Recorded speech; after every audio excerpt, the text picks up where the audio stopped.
Kami bersyukur kepada Tuhan yang telah menyatakan kemenangan kepada kami, dan kami patut bersukacita karena setiap kami yang berada di dalam Engkau, kami turut berkemenangan. Ya Tuhan Allah kami, pada saat ini kami akan mendengarkan suara-Mu. Suara-Mu lah yang berkuasa melegakan hati kami yang lagi kacau, hati kami yang lagi khawatir, hati kami yang lagi ragu. Dan biarlah lewat firman-Mu yang hidup, mampu meneguhkan kami untuk percaya dan berjalan bersama dengan Tuhan. Kami mohon belas kasihan Tuhan, supaya dengan segala keterbatasan kami disanggupkan mengerti firman-Mu. Hamba-Mu juga yang hina dan lemah, Tuhan boleh pakai dan pimpin. Di dalam nama Yesus Kristus kami bersyukur dan berdoa. Amin. Jemaat dipersilakan duduk kembali.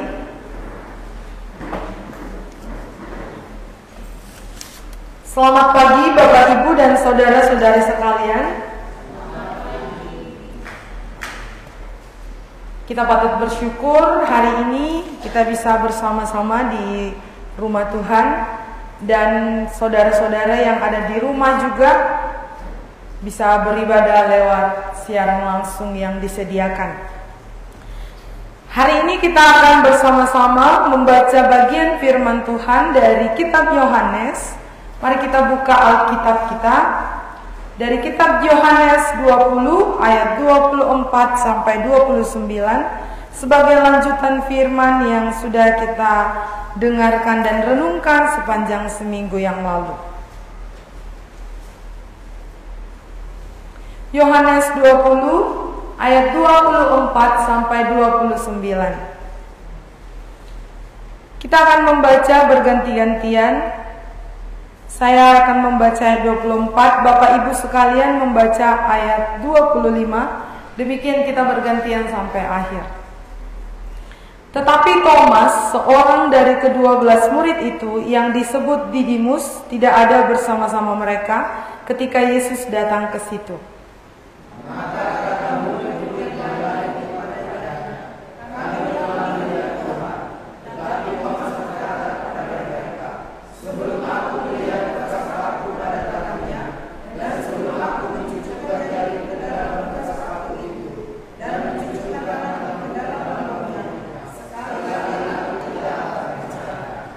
Delapan hari kemudian, murid-murid Yesus berada kembali dalam rumah itu, dan Thomas bersama-sama dengan mereka. Sementara pintu-pintu terkunci, Yesus datang dan ia berdiri di tengah-tengah mereka dan berkata, "Damai sejahtera bagi kamu." Kemudian ia berkata kepada Thomas, "Lalu ada di sini, dan lihatlah tanganku, urutlah tanganmu, dan cucuklah ke dalam tanganmu, dan jangan engkau tidak percaya lagi, melainkan percayalah." Thomas menjawab dia, "Ya Tuhanku dan Allahku." Kata Yesus kepadanya, "Karena engkau telah melihat aku, maka engkau percaya. Berbahagialah mereka yang tidak melihat, namun percaya." Demikian pembacaan firman Tuhan. Kita bersyukur. Hari ini tema kita adalah melihat dan percaya. Kalau dalam bahasa Inggrisnya, seeing and believing. Kalau dalam bahasa Bataknya, apa melihat? Memerengnya? Memereng atau mengida? Memereng lah ya, memereng dan porsea. Kalau bahasa Karo apa Bapak Ibu? Apa bahasa Karo seeing? Nida. Nida. Nun, ya nun. Kalau believing bahasa Karonya, tuh, oh ya, nun. Kalau bahasa Karo dan apa? Oh, ida maka tuh, oke, maka ya, oke mantap. Jadi itulah keberagaman bahasa yang sangat indah sebenarnya ya. Jadi patut kita bersyukur. Kalau bahasa Nias, melihat apa Bapak Ibu? Pak Gule, apa bahasa niasnya melihat? Ya itulah itu. Enggak bisa diulangi. Bahasa niasnya percaya? Oke, dengarkan Bapak Ibu sekalian. Saya tidak bisa mengulanginya. Jadi tema kita hari ini seeing and believing. Dalam bahasa Indonesianya melihat dan percaya. Kita hari ini belajar dari satu tokoh yang dituliskan oleh Rasul Yohanes. Kalau di dalam Alkitab namanya Thomas dan dia juga disebut Didimus, artinya kembar. Jadi Thomas ini punya kembaran tapi tidak disebutkan di dalam Alkitab. Ya, Bapak Ibu dan saudara-saudara sekalian, kematian Yesus menjadi peristiwa yang menegangkan bagi murid-murid. Bisa ya kita bayangkan keadaan itu. Mereka berduka, meratap. Mereka seperti kehilangan harapan akan Yesus yang sudah mati lalu dikubur. Sejenak mereka lupa akan perkataan-perkataan Yesus tentang harapan akan kebangkitan yang sudah pernah sebenarnya Yesus sampaikan. Ketika Yesus bangkit, hal itu diketahui oleh beberapa perempuan yang datang ke kubur Yesus. Kita sudah mendengarkan itu beberapa minggu yang lalu. Kemudian Yesus menampakkan diri kepada murid-murid. Namun, ketika Yesus menampakkan diri kepada murid-murid, Thomas tidak ada di situ. Perikop sebelum kita baca hari ini, sebelum perikop yang kita baca hari ini, di situ Yesus sudah menampakkan diri kepada murid-murid. Namun pada saat itu Thomas tidak berada di antara mereka. Apa alasan Thomas tidak bersama-sama dengan murid-murid? Kemungkinan Thomas mulai bingung. Untuk apa lagi persekutuan kami itu karena Yesus sudah tidak ada. Dengan kegalauannya, kemungkinan besar Thomas mulai menghindar. Dengan ketegangan yang terjadi, Thomas mulai mungkin berpikir tidak ada lagi harapan. Maka di perikop sebelum yang kita baca hari ini, tepatnya minggu lalu, ketika Yesus datang di antara murid-murid, Thomas tidak ada di antara mereka. Tapi Tuhan sayang sama Thomas. Thomas meski melewatkan kesempatan bertemu Yesus ketika Yesus menampakkan diri kepada murid-murid, Yesus tetap menunjukkan diri kepada Thomas ketika Thomas berada bersama murid-murid lagi. Dikatakan di ayat 24, tetapi Thomas, seorang dari ke-12 murid itu yang disebut Didimus, tidak ada bersama-sama mereka ketika Yesus datang ke situ. Bapak, Ibu, dan saudara-saudari sekalian, fakta menyatakan kita melewatkan perjumpaan dengan Yesus ketika kita melewatkan persekutuan yang ada. Dan itulah yang terjadi. Maka setiap orang yang tidak berkumpul bersama-sama untuk melihat kemuliaan Tuhan, ruginya bukan di Tuhan, tapi ruginya di diri sendiri. Maka setiap orang seperti peristiwa Taman Eden, waktu Adam dan Hawa jatuh ke dalam dosa, Tuhan berjalan-jalan di dalam taman, manusia melewatkan kesempatan berjalan bersama dengan Allah. Kenapa? Karena mereka sembunyi. Mereka takut karena mereka sudah menyimpan dosa. Mereka sudah berdosa di hadapan Tuhan. Maka Bapak Ibu sekalian, betapa malangnya manusia yang melewatkan kesempatan bertemu dengan Yesus. Maka kita renungkan diri kita, apakah kita mungkin seperti Thomas ini? Thomas adalah seorang rasul yang dikenal dengan ketidakpercayaannya. Thomas tidak percaya bahwa Yesus bangkit. Maka di dalam penyataan Thomas, Bapak Ibu, di dalam penyataan Thomas di ayat 25, Yesus tidak ada di situ. Kita lihat ayat 25. Maka kata murid-murid yang lain itu kepadanya. Murid-murid yang lain ini adalah murid-murid yang sudah bertemu Yesus. Murid-murid yang sudah melihat tubuh Yesus di dalam kebangkitan. Mereka berkata, kami telah melihat Tuhan. Tetapi Thomas berkata kepada mereka, sebelum aku melihat bekas paku pada tangannya, Dan sebelum aku mencucukkan jariku ke dalam bekas paku itu dan mencucukkan tanganku ke dalam lambungnya, sekali-kali aku tidak akan percaya. Mungkin Thomas di sini, Rasul Yohanes menuliskan bagian ini, Thomas dengan satu konsep yang kukuh, Thomas dengan satu pemahaman yang merasa diri oke. Aku tidak akan percaya kalau belum tersentuh. Thomas dengan pedenya berkata demikian. Yesus tidak ada di situ, tetapi Bapak Ibu, Yesus tahu apa yang menjadi isi hati Thomas. Jadi di sini Thomas ini sebelum di perikop ini juga sudah pernah. Jadi catatan menuliskan Thomas ini dikenal dengan seorang pribadi yang praktis. Kalau Petrus seorang yang fast respon, cepat gitu, gegabah. Tapi Thomas ini yang praktis. Maka waktu di perikop pasal 14, Yesus berkata, jangan tawar hatimu karena aku ke sana menyediakan tempat bagimu. Itu soal rumah Bapa yang kekal. Di situ Thomas bilang, Yohanes 14 nanti kita bisa baca di rumah. Thomas bilang, Tuhan, bagaimana kami ke sana kalau kami tidak tahu jalan ke sana? Itu ayat 5. Yohanes 14 ayat 5, di situ Thomas langsung secara praktis bertanya kepada Yesus, bagaimana kami ke sana sementara kami tidak tahu jalan ke sana?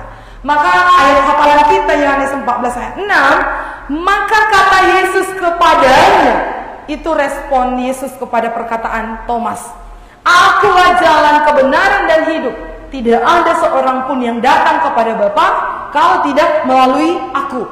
Jadi Yesus meresponi Thomas di situ. Lalu bagian-bagian lain secara praktis Thomas juga menyatakan hal yang demikian. Lalu Yohanes menuliskan di pasal-pasal terakhir. 2 pasal terakhir ini Yohanes menuliskan kembali kisah Thomas. Secara praktis dia mau bilang, aku tidak bisa percaya. Rasanya tidak mungkin. Rasanya tidak bisa dipercaya. Rasanya sulit sulit percaya bahwa Yesus itu bangkit. Maka Thomas bilang, dengan pedenya, nah seperti ini sebenarnya gambaran kita ya Bapak Ibu. Kadang-kadang dengan pede kita, dengan pengetahuan kita yang sangat minim, kita bisa berkata kepada Tuhan demikian. Kalau tidak kupegang bekas paku di tangannya, bekas tusukan di lambungnya, seolah-olah apa? Manusia ini luar biasa hebat, ya kan? Tapi Bapak Ibu di situ Allah tahu. Allah tahu isi hati Thomas, meskipun Yesus tidak di situ, Yesus tahu isi hati Thomas, maka 8 hari kemudian. Jadi tidak hari itu langsung Yesus jawab. Kita lihat ayat 26. 8 hari kemudian murid-murid Yesus berada kembali dalam rumah itu. Bapak Ibu dan saudara-saudari, Thomas menyimpan keraguannya selama seminggu. Thomas menyimpan ketidakpercayaannya kepada Yesus selama seminggu. Maka 8 hari kemudian, di hari Minggu perkumpulan mereka berikutnya, Yesus datang. Pintu-pintu tertutup. Kayak gaib ya. Pintu-pintu tertutup, terkunci malah. Nggak ada, Bapak Ibu nggak ada bunyi. Nggak ada ya. Nggak ada buka, nggak ada terdengar suara kunci terbuka atau pintu terbuka. Tetapi Yesus menembus.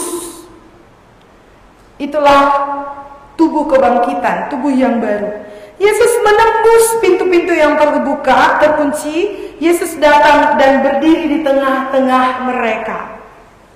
Apa kata Yesus, Bapak Ibu? Yesus, kalimat pertama yang diucapkan Yesus adalah damai sejahtera bagi kamu.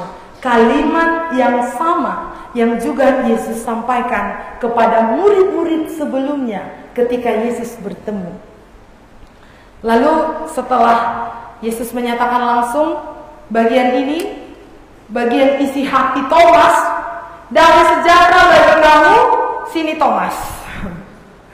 Bapak Ibu, damai sejahtera bagi kamu, kata Yesus. Udah gitu, kau sini. Kau sini Thomas. Nah, ini kan isi hatimu, pegang. Lihat. Sudah terjawab? Thomas bilang, "Ya Tuhanku dan Allahku." Bapak Ibu, bisa kita bayangkan kegentaran Thomas waktu aku bilang isi pikiranku itu kan Yesus nggak di situ.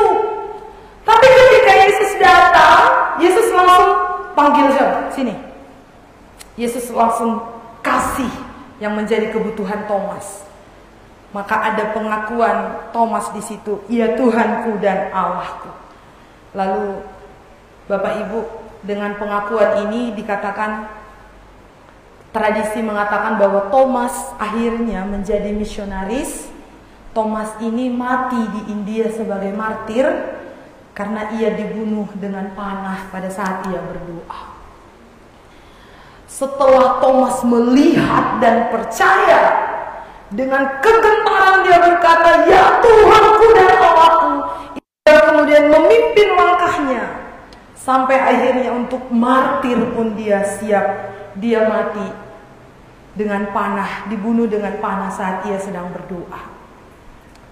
Bapak Ibu dan saudara-saudara sekalian, mungkin yang menjadi ayat hafalan kita ayat 29. Yesus berkata kepada Thomas, "Karena engkau telah melihat aku, maka engkau percaya. Berbahagialah mereka yang tidak melihat namun percaya." Inilah yang kemudian menjadi tema kita, seeing and believing, melihat dan percaya.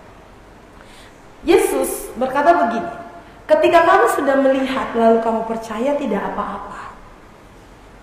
Tetapi berbahagialah mereka, diberkatilah mereka ketika mereka percaya walau tidak melihat.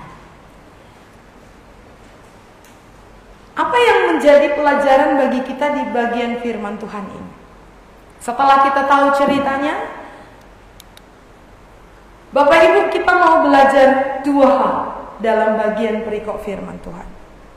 Kita mau mengerti arti damai sejahtera, yang kenapa Yesus pertama bertemu dengan Thomas yang ragu-ragu, Yesus pertama sekali langsung bilang damai bagimu. Bukan langsung, "Thomas, kamu membutuhkan ini, sini." Bukan. Apa arti damai yang kita tahu selama ini? Apa arti damai sejahtera yang kita hidupi selama ini? Di tengah-tengah ketakutan, perasaan para murid, di tengah-tengah perbedaan pengalaman perjumpaan mereka dengan Yesus, di tengah-tengah trauma mereka yang berbeda-beda, ketika Yesus berdoa di Taman Getsemani yang menyaksikan peperangan bersama para tentara Romawi adalah 3 rasul. Jadi berbeda-beda pengalaman mereka, berbeda-beda rasa takut mereka, berbeda-beda trauma mereka atas peristiwa salib. Lalu Yesus memulai percakapan dengan para murid, dan ini berulang-ulang diucapkan Yesus karena ini sangat penting. Yang murid-murid perlukan, pertama sekali bukan keteguhan berdiri, bukan kepercayaan akan salib, tapi yang murid-murid perlukan adalah damai. Karena murid-murid diliputi rasa kacau, murid-murid diliputi rasa takut, murid-murid diliputi rasa pola yang berbeda-beda dengan perjumpaan Yesus. Maka Yesus mau menyatukan murid-murid dengan satu rasa yang sama, yaitu damai. Apa itu damai, Bapak Ibu? Apakah damai itu sebuah ruangan yang sejuk, yang tidak ada keributan? Apakah itu damai tempat tidur yang empuk sehingga kita bisa tidur dengan tenang? Apakah damai itu suatu keadaan yang tidak ada masalah, yang tidak ada peristiwa yang saling menggoncang? Apa itu damai?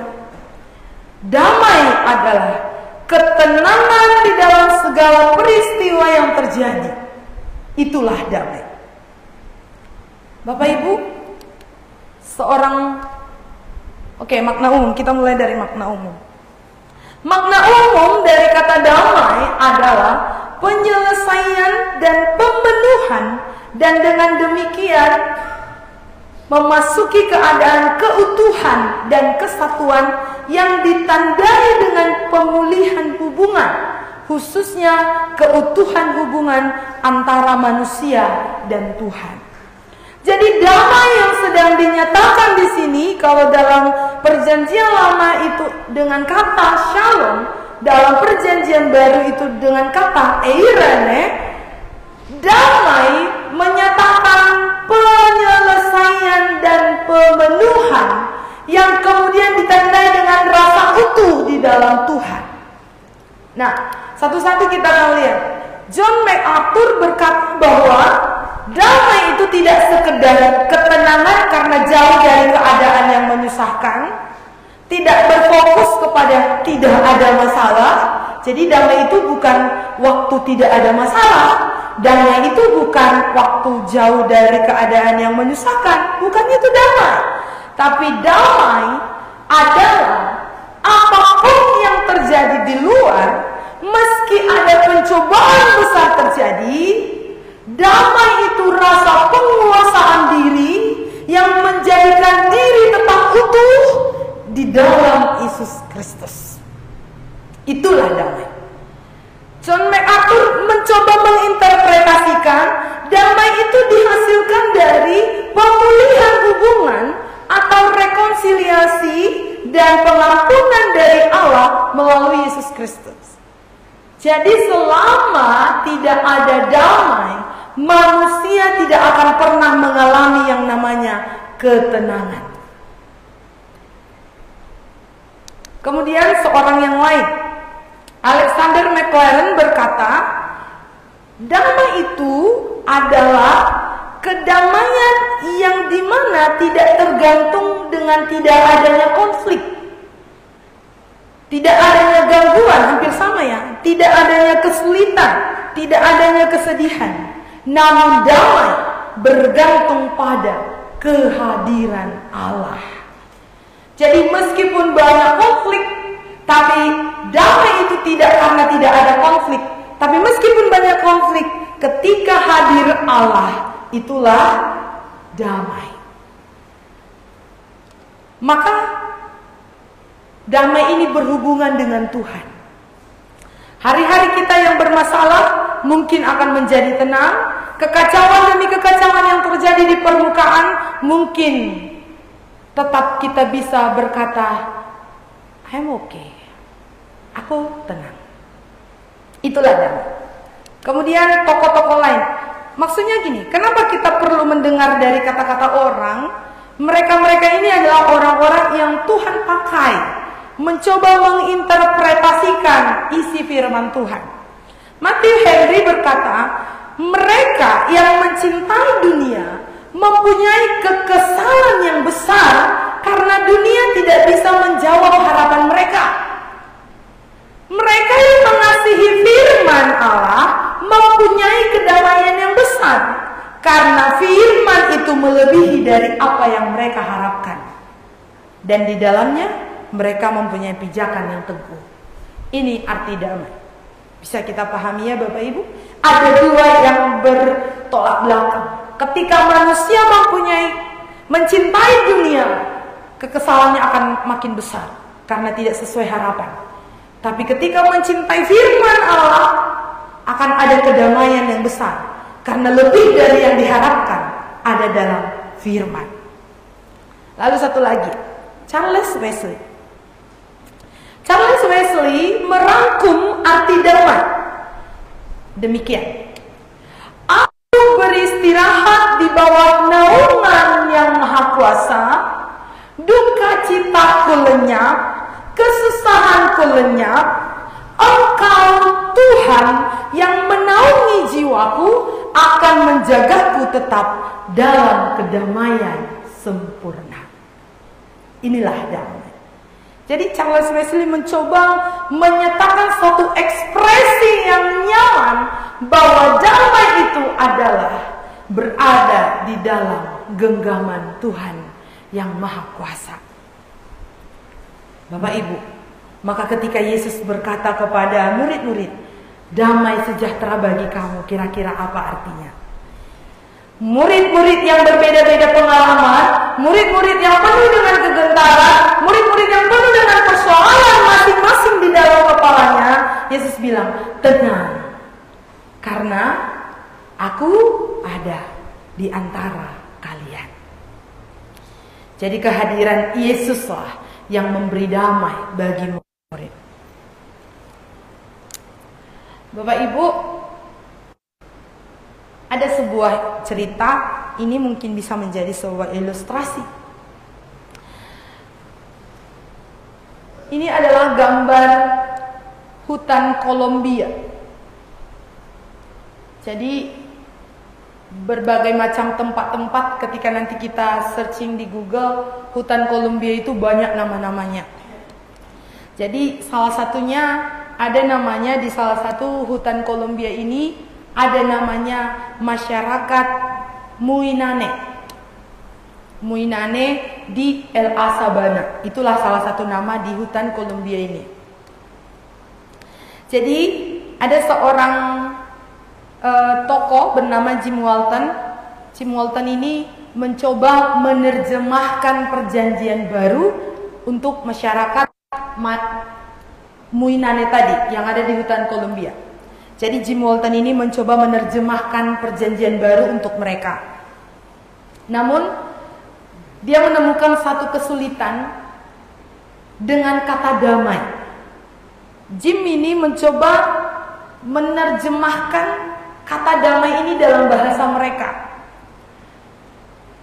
Jim Walton ini menemukan kesulitan, tidak menemukan kata yang tepat. Belum menemukan kata yang tepat untuk menuliskan kata damai ini. Jadi di dalam hutan Kolombia ini, di dalam satu desa itu ada kepala desa yang bernama Fernando. Jadi dijanjikan perjalanan dengan pesawat. Ada sebuah cerita di dalam perjalanan Jim Walton ini. Fernando, kepala desa, dijanjikan perjalanan pesawat selama 20 menit menuju lokasi. Tapi kalau berjalan kaki 3 hari. Kalau naik pesawat 20 menit, kalau berjalan kaki 3 hari. Nah, jadi pesawat sempat tertunda. Fernando sudah menunggu lama. Tapi karena pesawat sempat tertunda, akhirnya Fernando nggak bisa menunggu lagi, dia mulai berjalan. Ketika dia mulai berjalan, pesawat datang. Sudah pesawat datang, seorang dari tim yang menjanjikan pesawat itu berlari mengejar Fernando untuk menjemput Fernando supaya naik pesawat ini. Ketika dia lari menjemput Fernando, sudah ketemu, dibawanya Fernando ke tempat di mana pesawat. Ternyata waktu mereka tiba, pesawatnya sudah pergi lagi. Ada rasa kacau, ada rasa marah di dalam hati Fernando. Lalu dia pergi ke si Jim Walton tadi yang mencoba menerjemahkan perjanjian baru. Fernando marah-marah kepada Jim ini. Dia melontarkan semua omelan marahnya karena kekacauan itu. Untungnya Walton sudah merekam percakapan mereka. Lalu ketika dia menerjemahkan istilah itu kepada mereka yang ada di Muinane ini, akhirnya kepala suku yang di Muinane ini berkata kepada si Jim, katanya, saya tidak punya satu hati. Saya tidak punya satu hati dengan dia. Mulailah si Jim berpikir. Dia mengambil kalimat kepala suku, dia mengambil kalimat si Fernando, lalu dia mix. Lalu dia mencoba berpikir untuk menemukan kata damai ini. Lalu si Jim ini bertanya kepada penduduk desa, apa artinya satu hati yang dimaksud kepala suku ini? Karena waktu Fernando menyatakan omelannya, si kepala suku bilang, kami tidak punya satu hati. Ini sudah diterjemahkan ke bahasa Indonesia ya Bapak Ibu. Kami tidak punya satu hati. Maka si Jim mencoba bertanya, apa arti satu hati? Kemudian penduduk desa menjelaskan bahwa arti satu hati yang disampaikan oleh kepala suku ini adalah tidak ada apa-apa antara kamu dan orang lain. Artinya tidak ada persoalan. Jadi arti satu hati itu tidak ada persoalan antara satu dengan yang lain. Jadi kepala suku meskipun Fernando marah-marah, tapi kepala suku bilang, aku tidak punya persoalan apa-apa dengan kamu. Maka Walton menyadari, inilah arti damai yang dibutuhkan masyarakat Muinane. Kemudian Jim Walton meneruskan terjemahan yang dia tulis Perjanjian Baru untuk masyarakat Muinane dengan kata perdamaian.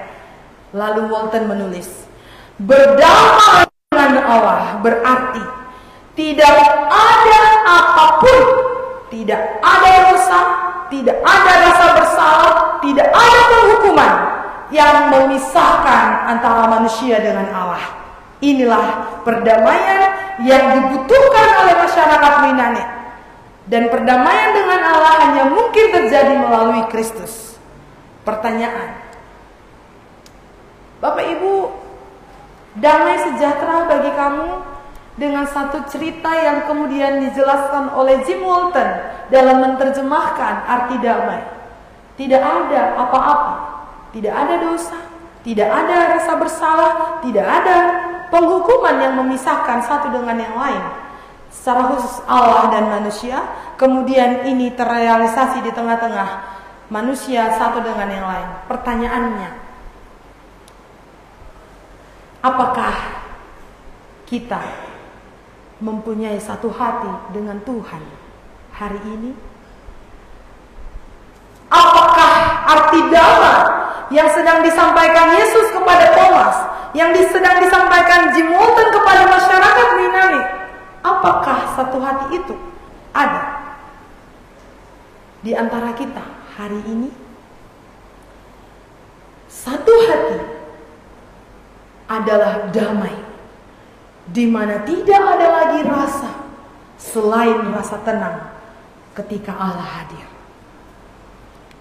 Maka Bapak Ibu sekalian, ketika Yesus menyerukan kepada murid-murid, damai sejahtera bagi kamu, artinya rasa tenang yang dimana ada rasa utuh di dalam Allah, meskipun terjadi segala bentuk hal-hal lain di luar permukaan kita.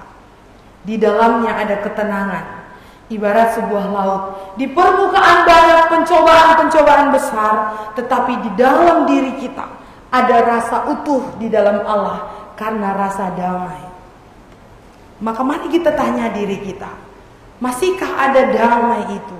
Atau kemudian tercoreng dengan beberapa hal yang terjadi di permukaan? Setelah Yesus menyerukan bagian damai, kemudian bagian yang kedua Yesus berkata, karena engkau telah melihat aku, maka engkau percaya. Berbahagialah yang tidak melihat namun percaya. Bapak Ibu sekalian, berbahagia di sini adalah diberkati. Bahagia atau diberkati. Di sini kata tersebut memiliki tingkat perbandingan yang menandakan Thomas diberkati karena kemudian dia percaya.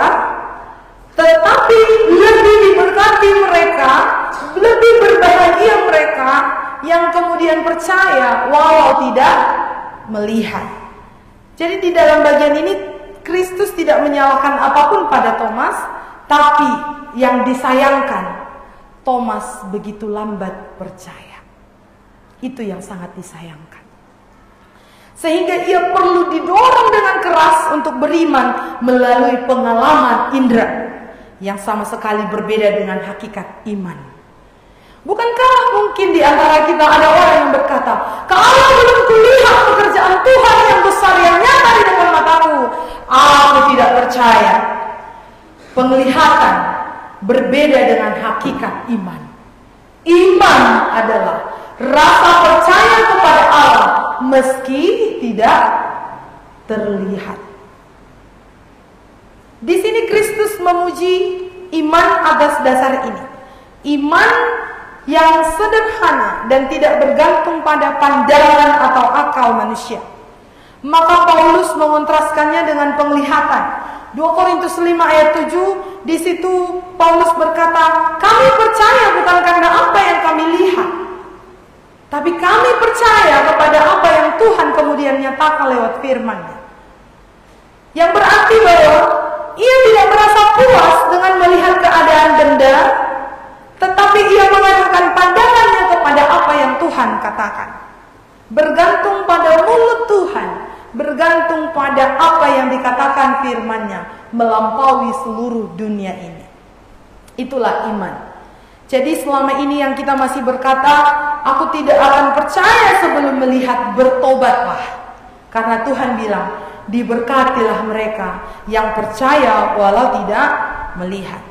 Jadi kita bisa melihat di sini Thomas sedang mengutarakan keraguannya. Yesus ada di sana mendengar ungkapannya. Maka Thomas mendapatkan, Yesus bilang, ketika Yesus datang kepada Thomas, "Hei Thomas, oke. Kamu mau melakukannya? Silakan. Melakukan apa?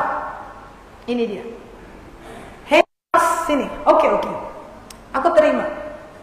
Kamu mau melakukannya? Sini. Ini dia. Silakan." Apa yang sebenarnya Yesus ingin Thomas lakukan? Apakah di sini di bagian ini apakah hanya Thomas yang ragu? Sebenarnya semua murid ragu. Tapi Thomas mengutarakannya. Semua murid sebenarnya ragu-ragu di sini. Belum utuh imannya. Maka 40 hari Yesus menemani mereka untuk memberi keutuhan dengan arti damai tadi. Jadi Thomas yang orangnya praktis, tiba-tiba ketika sudah pegang bekas paku itu, dia terdiam sejenak.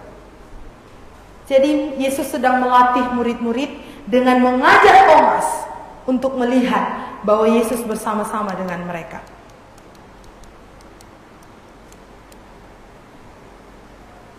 Jadi Yesus sedang bilang, sesungguhnya aku menyertai kamu senantiasa bahkan sampai akhir zaman. Bahwa Yesus hadir meski mereka tidak melihatnya. Bapak Ibu, meski kita tidak melihat, Allah hadir hari ini.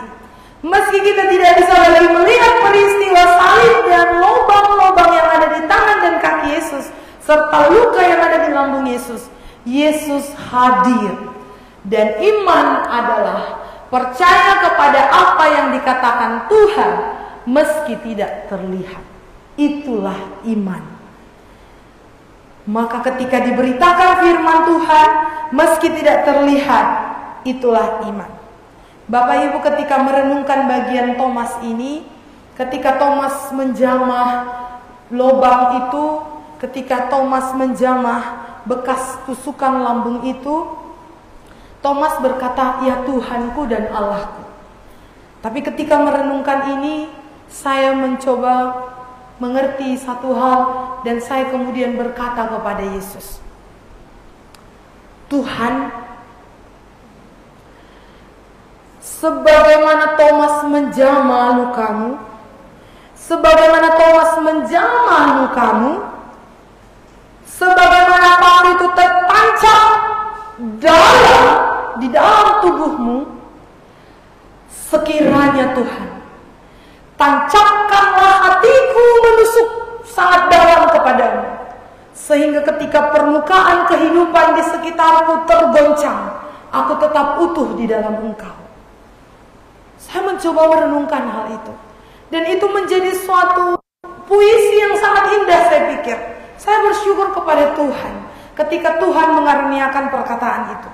Maka saya nyatakan kepada Tuhan dengan iman, sebagaimana paku tertusuk tertancap dalam Tuhan, tancapkanlah hatiku ini kepada Engkau dengan dalam, supaya aku tetap utuh, meskipun dunia sekitar permukaan kehidupanku tetap tergoncang. Lalu iman adalah percaya meski tidak terlihat. Thomas mengaku Yesus sebagai Tuhannya. Bapak Ibu, Apa pengakuan di dalam hati kita kepada Yesus? Yesus menegaskan kepada murid-murid, di tengah-tengah persoalan yang terjadi, aku ada di antara kalian. Yang kalian perlukan adalah damaiku. Damai bukan sebuah gedung yang tenang, damai bukan dompet tebal, damai bukan ketika semua keinginan kita tercapai. Justru damai sering terlihat ketika suasana tidak seperti yang kita mau, ketika orang-orang tidak seperti yang kita harapkan, ketika orang-orang tidak mengikuti mau kita. Di sini akan terlihat apakah kita damai. Mari kita evaluasi diri kita. Ketika diri kita mulai tergoncang oleh satu hal biasanya Bapak Ibu sekalian, ketika kita mulai tidak terhitung, damai kita hilang. Benar? Ketika orang-orang mulai melupakan kita, damai kita bisa hilang. Maka damai itu akan terlihat bukan ketika keadaan tenang. Justru kalau keadaan tenang-tenang saja, ketika kita diperhitungkan terus, ketika kita dianggap terus, ketika kita dipuji terus, damai kita bisa kita bilang, oke, aku damai. Ketika keadaan diputar balikkan, masihkah damai? Masihkah ketika Yesus berkata damai bagimu? Itulah yang menjadi pengharapan kita. Bapak Ibu, hal yang menarik, ketika Yesus sudah berkata kepada Thomas, engkau melihat baru percaya, namun berbahagialah mereka yang percaya walau tak melihat. Tulisan Rasul Yohanes ini dilanjutkan dengan tujuan kitab Injil yang dituliskan di ayat 30-31. Mari kita baca. Memang masih banyak tanda lain yang dibuat Yesus di depan mata murid-muridnya yang tidak tercatat dalam kitab ini, tetapi semua yang tercantum di sini telah dicatat supaya kamu percaya bahwa Yesuslah Mesias, Anak Allah, dan supaya kamu oleh imanmu memperoleh hidup dalam namanya. Setelah Yesus berbicara dengan Thomas, Rasul Yohanes meneruskan percakapan Yesus dengan Thomas dengan satu pernyataan. Masih banyak tanda lain yang dituliskan, yang mungkin melebihi kisah Thomas, yang mungkin melebihi kisah Petrus, yang mungkin melebihi kisah Yakobus ketika dipenggal, yang mungkin melebihi kisah-kisah murid yang lainnya, dan semua itu tidak tercatat. Tapi yang tercatat pun di sini menuntun engkau percaya bahwa Yesuslah Mesias, Anak Allah yang hidup. Jadi semua keadaan yang terjadi dalam kehidupan kita, semua hal yang Tuhan izinkan terjadi di dalam proses perjalanan iman kita, landasan kita kepada apa yang Tuhan telah catat di dalam firman-Nya. Semua itu menuntun kita. Jadi Bapak Ibu, kepada Thomas, kisah Thomas ini bukan membuat kita untuk gak percaya. Jangan nanti siap ibadah Jumat bilang, Thomas aja pun ragu, Thomas yang rasul aja pun gak percaya kalau gak dipegang, apalagi lah aku, siapalah aku. Kan gitu ya. Tujuannya jadi lain. Padahal Rasul Yohanes bilang apa? Tujuan kisah Thomas ini ditulis untuk apa Bapak Ibu? Mari kita sepakati. Tujuan kisah Thomas ini ditulis Yohanes untuk apa? Ayat 31 tadi. Supaya kamu percaya bahwa Yesus itu Mesias. Kalau Thomas, Bapak Ibu, coba kita agak geser sedikit. Ketika Thomas berkata, aku gak percaya kalau gak aku pegang, sekiranya Yesus tetap gak menunjukkan. Yesus tetap Yesus atau berubah? Salib tetap salib atau berubah? Kebangkitan, apakah tetap kebangkitan atau berubah? Sekiranya Yesus tidak menunjukkan semua bekas lukanya kepada Thomas, apakah kebangkitan Yesus diragukan? Yang rugi siapa? Thomas kan?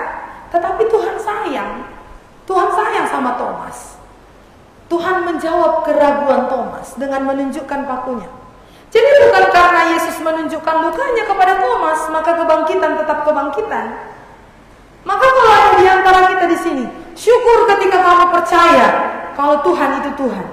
Kalau kamu tetap tidak percaya, Tuhan tetap Tuhan. Ketika Tuhan tidak menjawab kemauanmu, Tuhan tetap. Yang rugi siapa? Yang gak percaya. Maka lewat peristiwa Thomas ini, kita bukan mau membela diri kita. Justru kita harus introspeksi diri kita. Apakah aku seragu Thomas? Kalau kita ragu seperti Thomas, bertobatlah. Karena Thomas pun bertobat. Iya kan Bapak Ibu? Tapi kalaupun kita nggak seperti Thomas, kita percaya walau tidak melihat, bagian kita apa? Diberkati, berbahagia. Maka mari kita pandang dulu diri kita sejenak. Apakah ketika kita bercermin kita melihat wajah Thomas? Kan tadi ada wajah Thomas ya di gambar. Nanti coba kita bercermin dulu di kaca kita kan, di rumah kita. Pandang dulu baik-baik wajahnya. Ada enggak wajah-wajah Thomas? Kalau laki-laki Thomas, nanti kalau versi cewek Thomas ya. Coba nanti dipandang dulu jelas. Wajah siapa yang terlihat? Wajah Judas. Bertobatlah. Kasihan kalau Judas nanti Judas enggak bertobat. Judas binasa. Thomas bersyukur masih bertobat. Maka dia serukan, ya Tuhan dan Allah. Ada pengakuan Thomas. Ketika kita seperti Thomas, apa pengakuan kita yang kemudian kita berbalik? Sekiranya pun tidak seperti Thomas, puji Tuhan, karena kita adalah orang yang berbahagia karena percaya walau tidak melihat. Tujuan Injil ditulis menjadikan orang-orang menjadi percaya. Orang percaya semakin percaya, orang yang belum percaya menjadi percaya. Kiranya anugerah Tuhan berkemurahan atas kita, menuntun kita kepada pengenalan yang terus diperbaharui di dalam Kristus. Mari kita berdoa.